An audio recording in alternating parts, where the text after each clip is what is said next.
most important numbers that I ever look at is revenue per person. As soon as I'm talking to an established business, I want to really understand, is this business above or below the average revenue per person for the industry?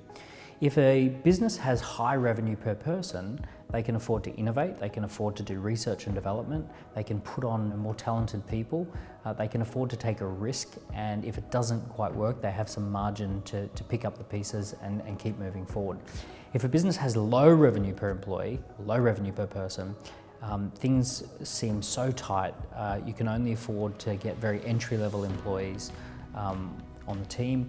You don't feel that you have enough spare money to do research and development or to innovate the business, and everything feels constrained.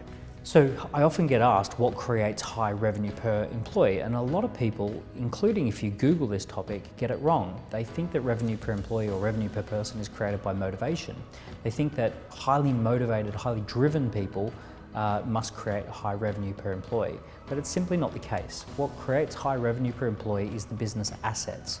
If the business has high quality business assets, then the revenue per employee goes through the roof. So for example, if you take a normal team of 10 people who are running a design agency, and the CEO of that organization writes a book, and that book goes on Amazon and it becomes a bestseller, then that small team will attract high-paying clients. They'll spend a lot less time talking to people about who they are or what they do, because people will have read the book and they will have learnt about the business. So that business asset, that book, will have actually brought in lots of clients, and the revenue per employee will increase.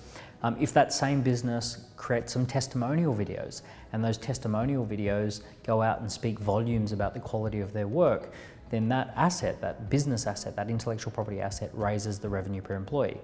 If that small team of 10 create 3 or 4 new product offerings, and that same team can now offer a product to this market or a product to that market, those additional products create a higher revenue per employee. So it has less to do with motivation and more to do with the business assets. Now, if we were talking about property, this makes total sense, because in the world of property, if you have a bigger house, it rents for more money, or if you have a nicer, newer, more modern house, it rents for more money. And you don't think that just simply adding more people or getting people more motivated will actually increase the rent of a property all that much. We understand that the reason a property rents for the price that it rents for is mostly because of the underlying asset, the property itself. In business, we forget that. We actually overlook the underlying asset of the business, and we think that it's all about, employee motivation and those sorts of things, which is important, but less important than the underlying asset. As a thought experiment, if you imagine that I gave your business an exclusive contract to sell Airbus A380 aeroplanes, well, you would have no problem whatsoever making hundreds of millions of pounds worth of sales next year, because you've got a contract to a product that's worth hundreds of millions of pounds that lots of airlines want to buy. So if we look at that as a thought experiment of the underlying product has changed, and therefore the revenue's changed. It had nothing to do with motivation.